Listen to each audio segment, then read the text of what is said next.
एक छोटी सी झोपड़ी में राजू अपनी माँ और छोटी बहन रानी के साथ रहता था। पिता कई साल पहले गुजर चुके थे। राजू दिन भर सेठ के खेत में मजदूरी करता। माँ लंबे समय से बीमार थीं। खांसी और बुखार ने उन्हें बिस्तर पकड़ लिया था। छोटी बहन रानी घर का काम संभालती और माँ की देखभाल करती। राजू ही परिवार का एकमात्र सहारा था। बेटा, तू इतनी चिंता मत किया कर। भगवान सब ठीक करेंगे। बस तू जल्दी वापस आ जाना। तेरा मुंह देखकर मुझे सुकून मिलता है। माँ, मैं जल्दी आ जाऊंगा। रानी, तू माँ का ध्यान रखना। मैं सेठ जी से पैसे लेकर फौरन वापस आता हूँ। सेठ जी, प्रणाम। मैं राजू हूँ सेठ जी।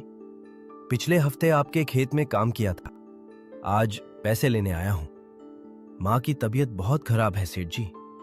दवाई लानी है। आप मेरी मजदूरी दे दो तो बड़ी मेहरबानी होगी। अच्छा, राजू। हाँ, याद आया मुझे। तूने पूरे हफ्ते काम किया था। देख, तेरे 50 रुपए बनते हैं। जा मुनीम जी के पास, वो बैठे हैं उधर। उनसे ले ले अपने पैसे। बहुत बहुत शुक्रिया सेठ जी। ऊपर वाला आपको लंबी उम्र दे। आपकी बड़ी मेहरबानी है। मैं अभी मुनीम जी से ले लेता हूँ। राजू मुड़कर मुनीम जी की तरफ जाता है। मुनीम जी प्रणाम। सेठ जी ने भेजा है मुझे। मेरी पिछले हफ्ते की मजदूरी के 50 रुपए बनते हैं। सेठ जी ने कहा है आपसे ले लूं। माँ बहुत बीमार है मुनीम जी। दवाई लानी है उनके लिए। मुनीम जी ने ऊपर देखा। उनकी आंखों में लालच आ गया। सोचा कि 50 रुपए हड़प लूं। इस गरीब की कौन सुनेगा? सेठ जी को क्या पता चलेगा? कैसी मजदूरी? कैसे 50 रुपए? सेठ जी ने तो कोई पैसा नहीं दिया मुझे। तू गलत आदमी के पास आ गया है। जा यहां से। मुनीम जी, ये क्या कह रहे हो आप? अभी तो मैं सेठ जी से मिलकर आ रहा हूँ। उन्होंने खुद कहा है कि 50 रुपए बनते हैं मेरे और आपसे ले लूं। सेठ जी झूठ थोड़ी बोलेंगे। प्लीज मुनीम जी, मेरे पैसे दे दो। क्या बोला तूने?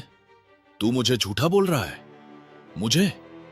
मैं 20 साल से इस हवेली में काम कर रहा हूं और तू मुझ पर उंगली उठा रहा है? तेरी इतनी हिम्मत? नहीं मुनीम जी, मैं आप पर उंगली नहीं उठा रहा। लेकिन मेरी माँ बहुत बीमार है। उन्हें बुखार है, खांसी है, सांस लेने में तकलीफ हो रही है। दवाई नहीं लाया तो उनकी हालत और खराब हो जाएगी। मुनीम जी, मेरी मजबूरी समझो। ये पैसे मेरी मेहनत के हैं। प्लीज मुनीम जी, माँ की जान का सवाल है। राजू की आंखों में आंसू आ जाते हैं। बहुत नाटक करता है तू, बहुत बोलता है। तेरी ये मजबूरी मुझे सुनाने की जरूरत नहीं है। और अगर इतना ही दुख है तो जा सेठ जी से बोल। मेरे पास कोई पैसा नहीं है तेरा। मुनीम राजू के गाल पर जोरदार थप्पड़ मारता है। जा, निकल यहां से। कुछ नहीं मिलेगा तुझे। और दोबारा मेरे सामने मत आना, वरना टांगे तोड़ दूंगा। राजू गाल पकड़कर रोता हुआ बाहर भागता है। माँ खाट पर लेटी इंतजार कर रही है। रानी माँ के पास बैठी है। राजू बेटा, आ गया तू? कितनी देर लगा दी। मैं कब से तेरा इंतजार कर रही थी। पैसे मिल गए? दवाई लाया? भैया क्या हुआ? तुम रो क्यों रहे हो? तुम्हारा गाल इतना लाल क्यों है? किसी ने मारा तुम्हें? माँ, मुझे माफ कर दो। मैं पैसे नहीं ला पाया। सेठ जी ने तो कह दिया था कि मुनीम जी से ले लो। लेकिन मुनीम जी ने धोखा किया माँ। कहने लगे कि सेठ जी ने कोई पैसा नहीं दिया। मैंने बहुत मिन्नतें की माँ, तुम्हारी बीमारी का वास्ता दिया। लेकिन उसने एक न सुनी। मुझे थप्पड़ मारकर भगा दिया माँ। मेरे बच्चे, मेरे राजू, ऊपर वाला सब देख रहा है बेटा। जो गरीबों का हक मारते हैं उन्हें भगवान माफ नहीं करता। तू रो मत बेटा, तूने अपनी पूरी कोशिश की। अचानक तेज ठंडी हवा चलने लगती है। माँ कांपने लगती है। बहुत बहुत ठंड लग रही है बेटा।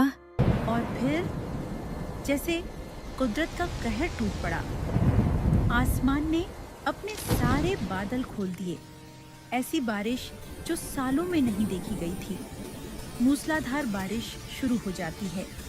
ठंडी हवाएं सनसनाने लगती हैं। कच्चे घर में पानी घुसने लगता है। भैया भैया देखो, पानी आ रहा है अंदर। बहुत तेज बारिश हो रही है, हमारा घर तो डूब जाएगा।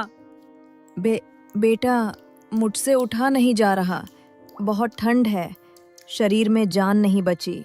माँ, माँ कुछ नहीं होगा तुम्हें, हिम्मत रखो माँ, मैं हूं ना तुम्हारे साथ, कुछ नहीं होने दूंगा तुम्हें।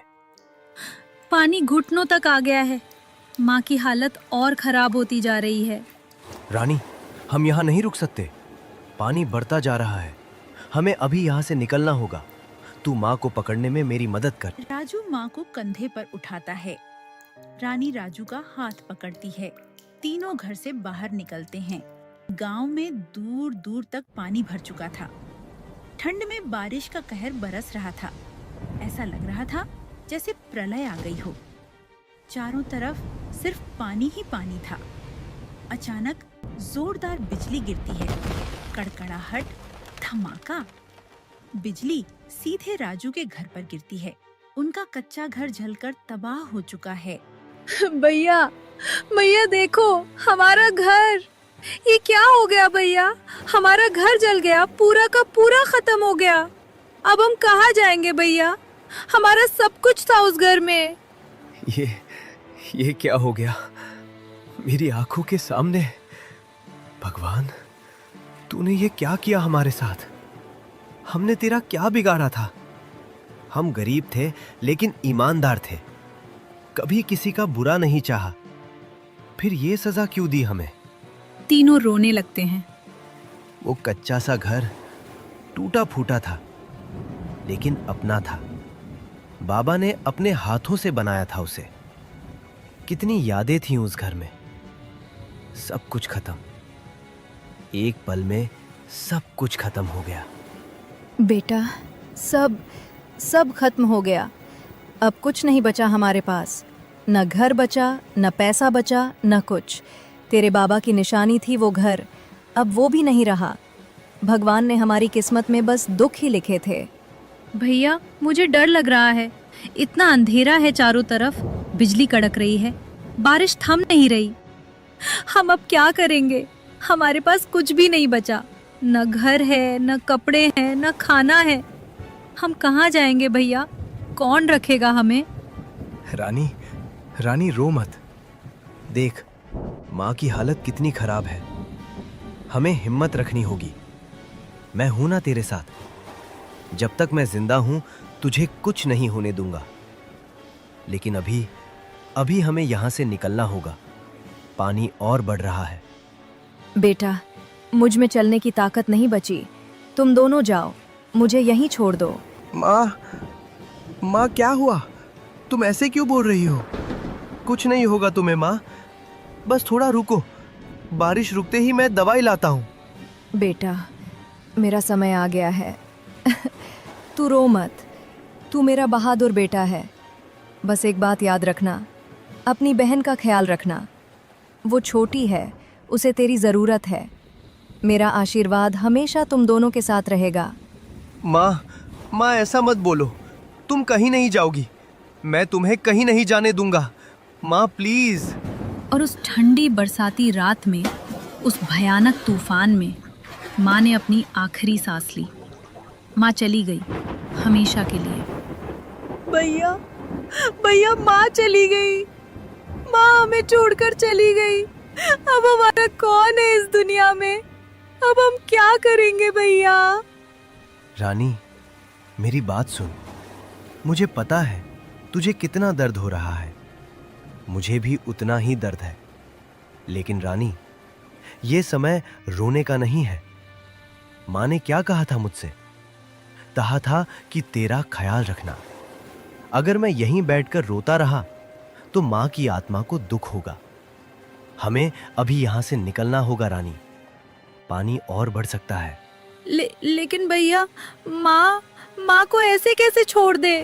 रानी, माँ का शरीर यहाँ है, लेकिन माँ की आत्मा हमेशा हमारे साथ रहेगी, यहाँ हमारे दिल में। लेकिन अभी हमें अपनी जान बचानी होगी। माँ भी यही चाहती।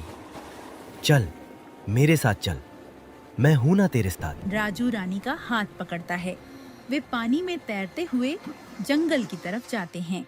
दोनों भाई बहन ठंडे पानी में तैरते हुए हवाओं और बारिश से लड़ते हुए किसी तरह जंगल की पहाड़ी पर पहुंचे। थके हुए, टूटे हुए, लेकिन जिंदा। भैया, मैं बहुत थक गई हूँ। बहुत ठंड लग रही है। अब हम क्या करेंगे? कहाँ जाएंगे? ना घर बचा, ना माँ रही। अब क्या होगा हमारा? राजू इधर उधर देखता है। उसकी नजर एक गुफा पर पड़ती है। रानी, रानी उधर देख, वो गुफा दिख रही है तुझे? चल वहां चलते हैं, वहां बारिश से बच सकते हैं। कम से कम रात तो गुजार लेंगे। गुफा के अंदर सूखी जमीन, बाहर बारिश की आवाज। दोनों अंदर बैठ जाते हैं। वह सूखी लकड़ी से आग जल लेते हैं। भैया, देखो यहाँ तो सूखा है। बारिश का पानी भी नहीं आ रहा अंदर, और हवा भी कम है यहाँ। थोड़ा आराम मिलेगा यहाँ। हाँ रानी, यहाँ सुरक्षित है। बाहर जितना भी तूफान आए, यहाँ हमें कुछ नहीं होगा। अच्छी जगह है ये। भैया, मुझे एक बात कहनी है। देखो, हमारा घर तो रहा नहीं। वापस जाकर क्या करेंगे? वहां तो कुछ बचा नहीं। मुझे लगता है हम इसी गुफा को अपना घर बना लेते हैं। यहाँ जंगल है, लकड़ी है, पानी है। हम यहीं रह सकते हैं भैया। तू सही कह रही है रानी। वापस जाकर क्या करेंगे? वहां न घर है, न कोई अपना। यहाँ कम से कम छत है सर पर। हाँ रानी, बिल्कुल ठीक कहा तूने। अब यही हमारा घर है, इसी को अपना बनाएंगे। और फिर राजू ने नई जिंदगी की शुरुआत की। उसने हार नहीं मानी। वो रोज जंगल में जाता और पेड़ों की लकड़ी काटता। फिर उन लकड़ियों के गट्ठर बांधकर शहर ले जाता और वहां बेचता। धीरे धीरे लोग राजू को पहचानने लगे। उसकी मेहनत और ईमानदारी की वजह से लोग उससे लकड़ी खरीदने लगे। राजू की अच्छी कमाई होने लगी। कुछ महीने बाद का समय। गुफा अब एक छोटे से घर जैसी दिखती है। अंदर चटाई बिछी है, कुछ बर्तन हैं, एक छोटा चूल्हा है। दीवारों पर कुछ कपड़े टंगे हैं। एक कोने में लकड़ियों का ढेर है। भैया, मुझे एक बात बोलनी है। बोलना रानी, क्या बात है? तेरे लिए कुछ लाना है क्या? बोल, अगली बार शहर जाऊंगा तो ले आऊंगा। नहीं भैया, कुछ लाना नहीं है। बस सोच रही थी, याद है जब हम पहली बार यहाँ आए थे? उस रात कितना डरे हुए थे हम। बारिश में भीगे हुए, कांपते हुए। माँ को खो दिया था। घर तबाह हो गया था। कुछ नहीं था हमारे पास। ये गुफा कितनी अंधेरी और खाली थी। मुझे लगा था कि हम यहाँ मर जाएंगे। हाँ रानी, मुझे भी याद है। वो रात मैं जिंदगी में कभी नहीं भूलूंगा। लेकिन देख आज, जरा चारों तरफ देख। ये हमारा अपना छोटा सा घर है। हमने बनाया इसे अपने हाथों से, अपनी मेहनत से। एक एक चीज खुद जोड़ी है हमने।